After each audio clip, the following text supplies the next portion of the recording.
William Gargan stars as Barrie Craig, confidential investigator.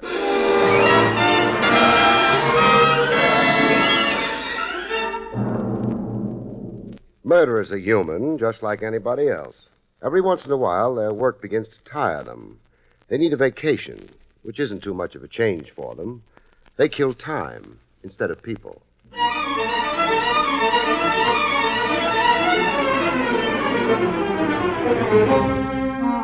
The National Broadcasting Company presents William Gargan in another transcribed drama of mystery and adventure with America's #1 detective, Barrie Craig, confidential investigator.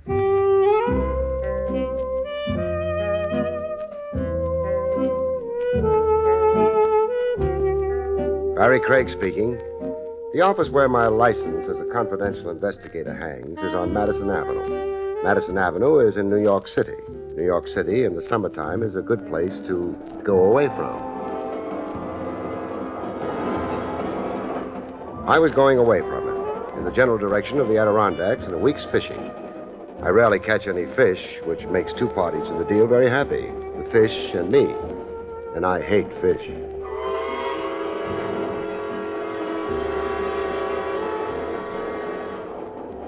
I was in the club car looking admiringly at a Planter's Punch when company came. Would you have any objections if I sat here? Well, would anybody object to Santa Claus dropping in? Thank you. What's your name? Barrie Craig. I'm Claire Roberts. What are you drinking? I haven't started yet. It's almost too pretty to drink. It's a Planter's Punch. Looks wonderful. Would you mind? No? Oh, waiter. Yes, sir. One of these for the lady. A Planter's Punch, sir, right away. Where are you going, Barrie? The Adirondacks. They're very tall mountains. Well, I don't intend to climb any. What I had in mind was a small amount of fishing. Well, that's a wonderful coincidence. It is? I'm going fishing, too. For what? Fish. Oh, fine. Barrie, before the waiter gets back, Yes? will you keep this for me? This? It's only a small envelope. Please, Barrie. Well, why do you... You'll give it back to me when... Oh. Your drink, madam. Thank you. Will there be anything else, sir? Not right now. Thank you, sir. What did you do with the envelope? My breast pocket. You're very sweet. And now let's drink to... Oh, but Barrie, watch out. Well, you knocked the glass out of my hand. Yeah. Well, I suppose accidents will happen. No accident. What? I spotted the waiter dropping something into your drink when he was bringing it. Oh, no. Hold it.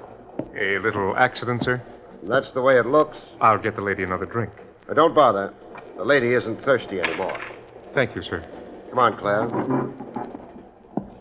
I did want that drink. Even if it was poisoned?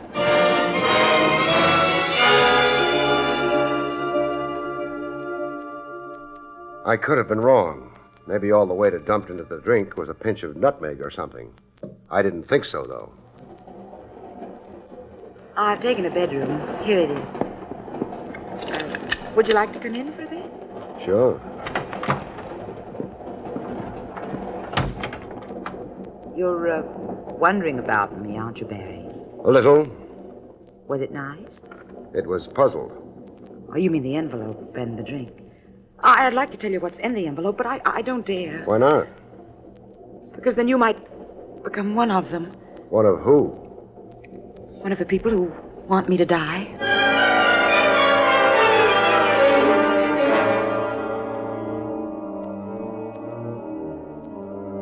She didn't go on to explain. There wasn't much conversation after that. She said she was tired. I said goodnight and went on to my bedroom. I've been careless and left the lights on. But you didn't leave the lights on. I didn't, huh? I put them on. Why? I'm afraid of the dark, shall we say? If you like. Now, Mr. Craig, if it wouldn't trouble you too much, may I have the envelope Miss Roberts gave you? It would trouble me too much. I was being polite, but only superficially. The envelope, if you please. I don't have it. Mr. Craig, you may be under the impression that this gun I'm pointing at you is merely for display purposes. It isn't. It's a rather deadly weapon. If I must employ it on you, I shall.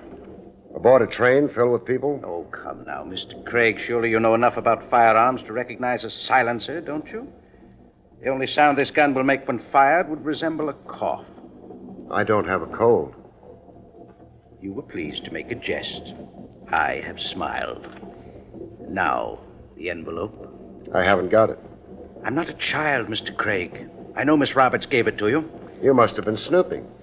I would rather have that envelope from you alive, but I am prepared to forego my preferences and take it from you dead. Well, stick to your preferences. Would you like to search me? Take your jacket off. Okay. And toss it to you? Oh, no. Just drop it at your feet.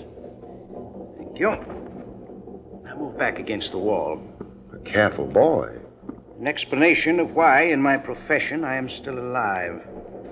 Now, your jacket. No envelope. No envelope. Mr. Craig. Yeah? Where is it? I don't remember. Very well. You have exactly 5 minutes in which to remember what you did with that envelope. 5 minutes in which to remember or die.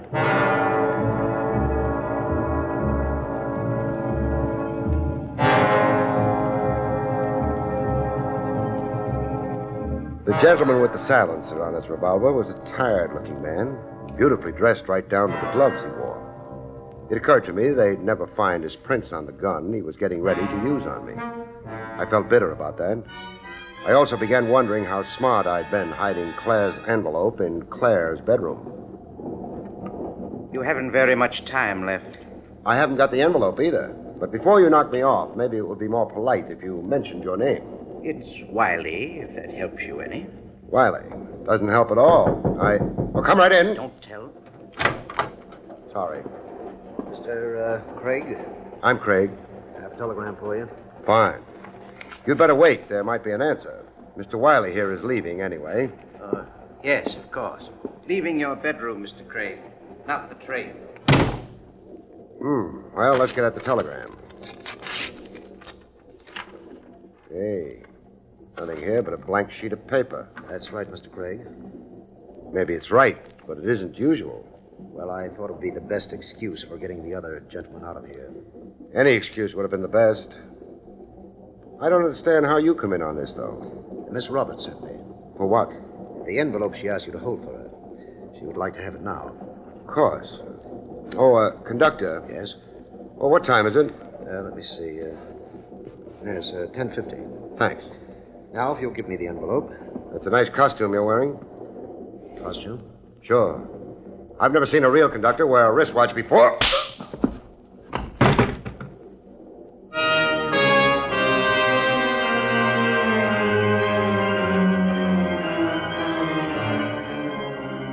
He must have had a glass jaw. He went down and out quietly and quickly. I worried for a couple of seconds. Maybe conductors have started wearing wristwatches. But then I stopped worrying. Because after I went through his pockets, I found out his name was James Bryan. His shoulder holster told me he preferred a .32 caliber revolver with its serial number filed off. And the haircut under the borrowed conductor's cap said that Mr. Bryan had very recently been a guest at a penitentiary.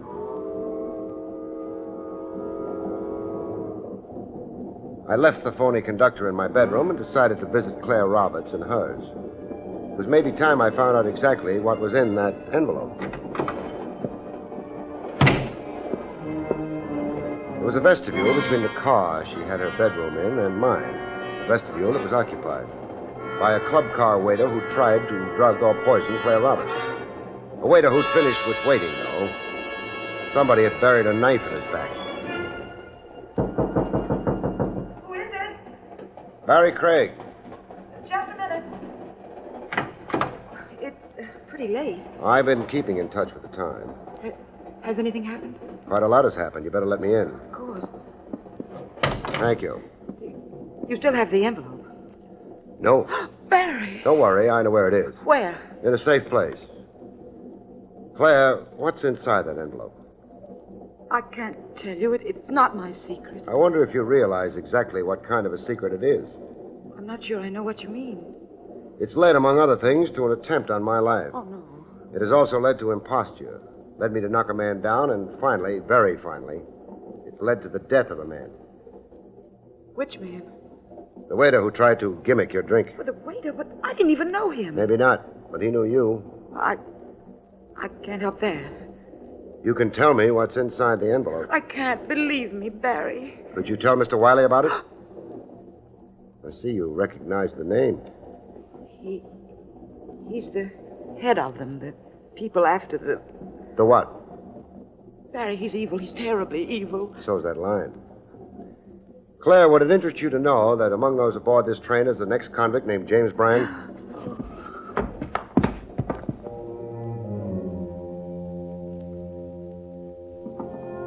I didn't catch her as she fell. I let her fall. She hit pretty hard, which told me at least one thing. The feint was genuine.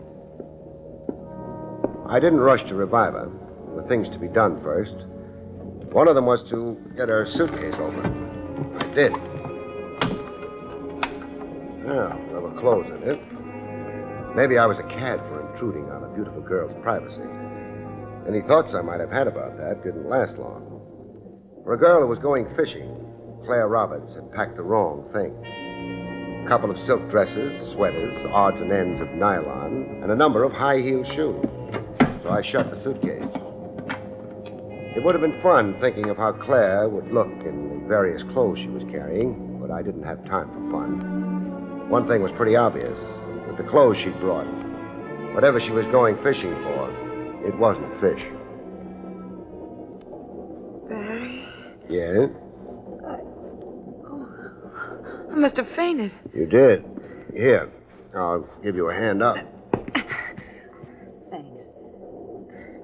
It was silly, fainting like that. It was genuine. Who's James Bryan? I don't know. Just the mention of his name made you faint. Well, I meant I don't know what he's doing on this train. He's a gangster, Barry. Uh-huh. He kills people. In which case, he ought to be in jail. Why isn't he? Well, he was in jail. Barry, he must have escaped. That's not legal. You're sure he's on this train? Very sure. He's the gent I knocked out a little while ago. Where is he? In my bedroom. You're about to suggest I get a half a dozen conductors together and arrest Bryan? No. No. Well, I mean, well, of course he's an escaped convict and all that, but... Barry, the door. Somebody's opening it, Barry. That light, put it out quick.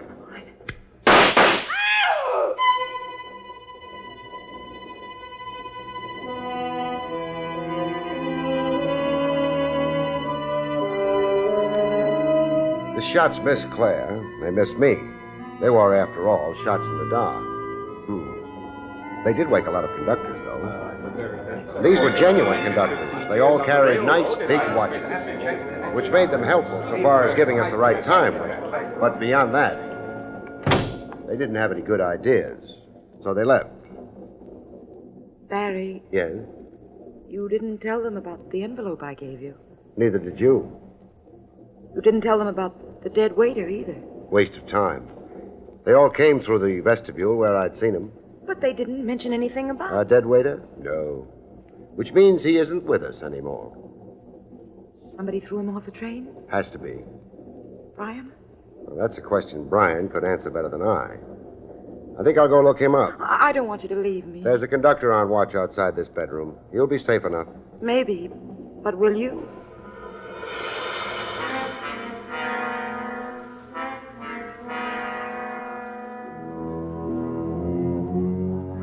I didn't waste any time thinking up an answer to that question. I couldn't think of a good one anyway. I did hesitate for a minute outside my bedroom door and then decided that he who hesitates is a hesitator. Mr. Bryan, I discovered, had left. Maybe I should have been sorry about that. I wasn't.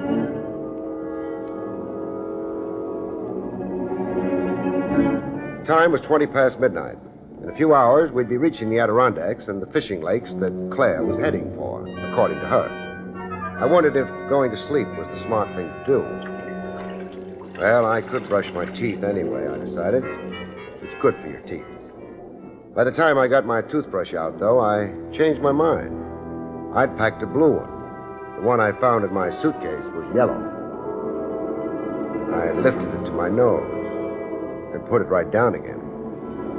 The bristles had been thoroughly soaked in something I strongly suspected was a deadly poison.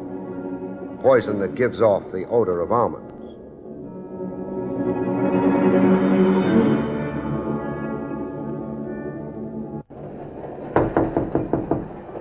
in. I'm sorry I have to barge in on you so late, but... Well, that's all right, Mr. Craig. As head conductor on this train, you might be able to help. Anything else happen? No, but it was intended to. That's not important, though. There's a Mr. Wiley on this train. Could you tell me where he is? Well, if he's reserved a compartment of the bedroom, yes. Give me a moment. Sure. Those shots at you and the lady is dreadful.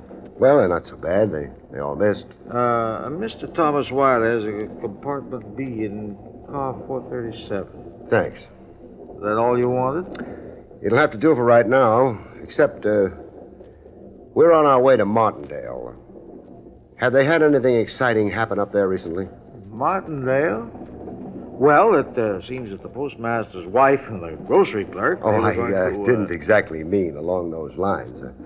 I meant any crimes, holdups, or... I see. Well, yes, there was something. It happened several weeks ago. Well, what was it? The payroll robber, it seems to me. A man killed, too, the watchman. And the criminal? Well, the police are still looking for them, as far as I know. They worked pretty quick. The reason I remember about it is the train was held up for a couple of hours while the police went through it, looking for the payroll money. Will they find it? No, they didn't. They couldn't hold anybody either. There was no proof, you see. Large payroll? Well, it's for one of the lumber concerns back in the mountains. Pretty large, I'd say.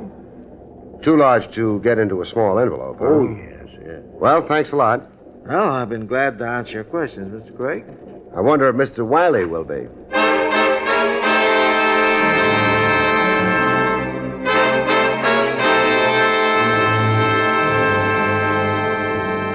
I had plenty to think about while finding compartment B, car 437.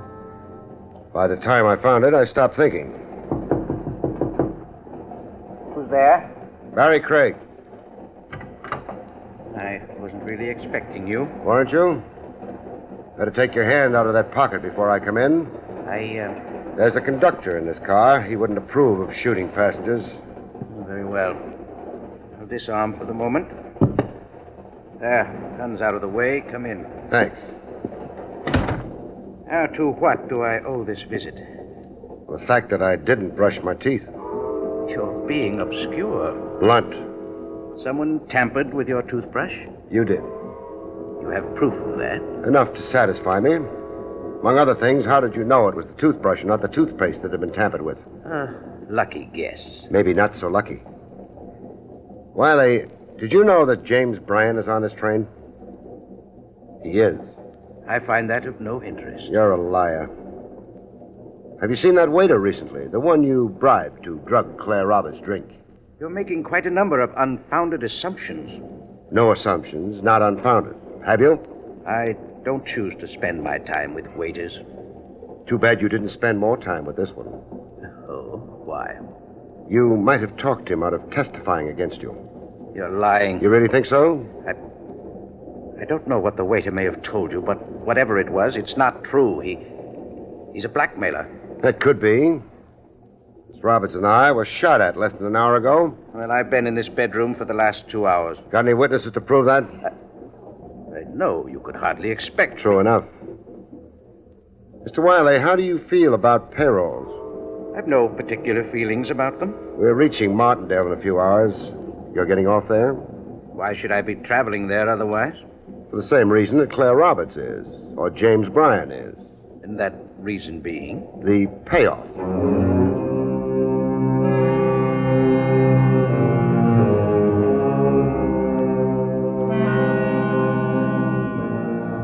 I left Mr. Wiley. His conversation lacked frankness. I wandered through the train looking for Mr. Bryan. I didn't think he'd be out in public view. He wasn't. I returned to my bedroom, shaved, and twiddled my thumb. The only result of that was that half hour before arrival, I almost sprained my left thumb. Barrie. I was hoping you wouldn't be asleep. Oh, I couldn't. Come in. Barrie, I'm frightened. You've got reason enough. Someone's tried to drug you and to shoot you. I know. You haven't asked me for that envelope again. I think maybe you'd better keep it. Until when? Where are you going to be staying? The Green Lake Lodge. Do you know what the phone number is? Green Lake 465. 465. I'll phone you after we get in, as soon as I think it's safe, and then we can meet and... You're sure you'll phone me? Well, of course I'll want that envelope. After all I've gone through because of it, you... Okay, then. You'll phone me.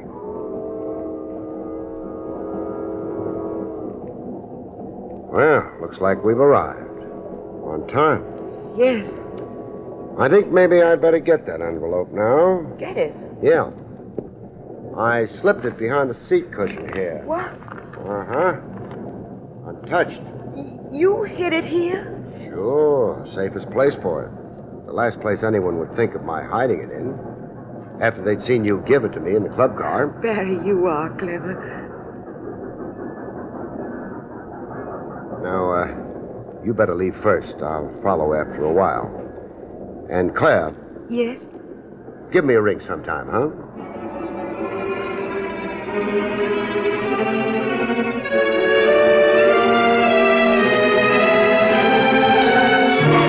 Claire got off the train, and I watched her. Wiley got off immediately after she did. He didn't follow her. Brian also must have left the train, but he didn't show in the open. However, he didn't follow Claire either. Nobody, it would seem, was interested in where she was going. But when I got into a cab, it was a different proposition. Mister? Yeah? Ain't none of my business, but there's a cab following us. There is? Yeah, you're right. Matter of fact, it's even more complicated than that. It is? Yeah. There's another cab following that one.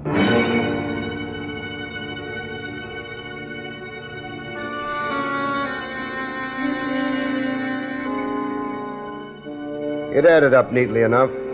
Wiley was trailing me. Brian was trailing Wiley. I didn't think the hotel management would care for either of them. Therefore, cabby, Yep. pull over to the curb. Okay. Wait for me, huh? Okay.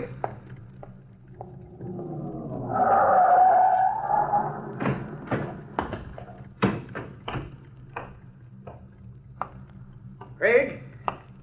Craig, have fun following me? Oh, look here, Craig. I suggest you look back. Back? What? Brian, Yeah, Brian. what are you after? Stop kidding. You're not the only one who has a gun. You dirty... Take it easy, boys. You've got too big an audience for fireworks. 3 cab drivers, me. Hey, don't bother me. You don't either. Even if I owe you something for that sock on the jaw, but we'll forget it the minute you hand over the envelope. You can have it. Now, wait a moment. You can have it, too, Mr. Wiley. Both of you can have it. One condition, though, What's that? that it's opened here and now. No. No? No envelope. Don't be a fool, Brian. He could have opened it at any time if he'd wanted to. We've got nothing to lose. Well... Okay. Thanks. This is the envelope given to me by Claire Roberts. So it would appear. Yeah, ain't been opened. Fine. I will now open it. And we discover, to somebody's surprise, maybe, that the envelope was... Empty. Right. Goodbye, gentlemen. Hey, wait, Craig. How can I be sure you didn't open it before I... You can be sure because Mr. Wiley is leaving. Yeah, he must have figured... So long, Craig. Goodbye. Or maybe only till we meet again.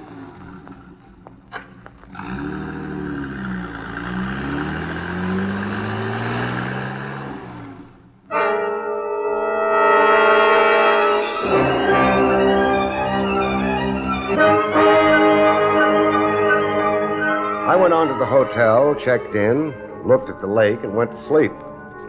I slept for quite a while. No phone call disturbed me. Towards evening, I got up and performed a couple of errands. One took very little time. The other consisted of crawling under the baggage counter at the railroad station. The baggage clerk understood. Clerk, Yes, miss. will you get my bag for me, please? Here's the check. Oh, thank you, miss. Get it for you right away. They ought to build higher counters. Barry, Hello, Claire. what are you doing here? Waiting for you to phone me about the envelope. Oh, I did phone several times. The line was busy. Funny, because there's no such number. You still have the envelope? No, I turned it over to Wiley and Brian. Oh. Don't look so hopeful. They opened it right away. The baggage check you just handed the clerk wasn't in it, as Wiley and Brian had thought. I I admit I hoped they'd go after you for the empty envelope. They did. I'm a fair-sized decoy, Claire, but not made out of wood. I realized the envelope you gave me was empty. I also realized after I had had a look at your suitcase that you weren't coming up here for the fishing. You were carrying the suitcase as a blind. You came here for only one thing. Here's your bag, Bill. For that. You know what's in it? Sure. A payroll, Claire. Okay, baby, hand it over. Brian. You didn't think I was so dumb I couldn't figure you held out on a baggage check. No, I... Give me that bag. I already killed a couple of guys for it. The waiter on the train among them? I had to make sure Claire didn't pass the baggage check to him. Don't worry, this confession ain't gonna do you much good. It's a large gun you have there. Large enough to take care of you and the clerk. Now hand over that bag, Claire. Once I was dope enough to pass you the baggage check when the cops was after me. Not anymore. Oh, all right. I don't think so. My hands are below the level of the counter, Brian. What do you think I was doing while I was waiting for Claire and you to show up? What? Practicing this. Funny they never realize that the guns they use on other people can be used on them. Oh, don't go away, Claire. You've got a date.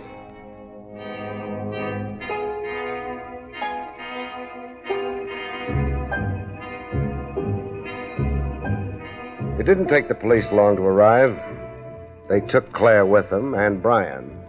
Brian wasn't badly hurt. He'd be in perfect health by the time they got around to electrocuting him. As for me, I went back to the lodge. I was a little sorry about Claire.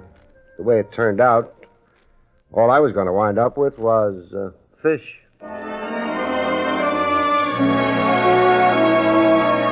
The next week's story, For Love of Murder, a jail cell built for two becomes a honeymooners' cottage.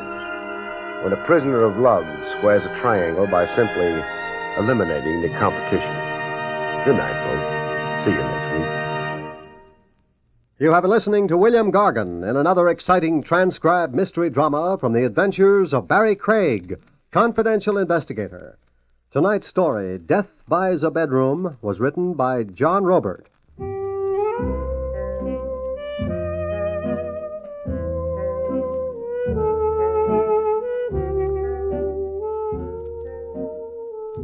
Next week, it's the strange story of For Love of Murder, about which Barrie Craig has this to say.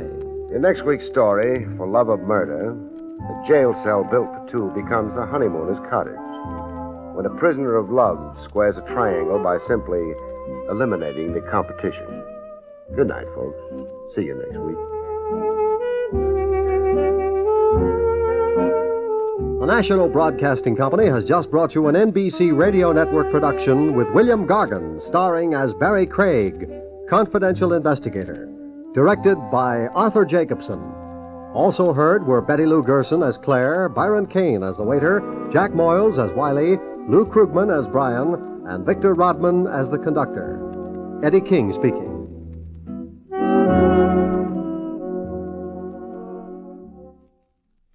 Here's a word about the daytime listening NBC has in store for you Monday through Friday.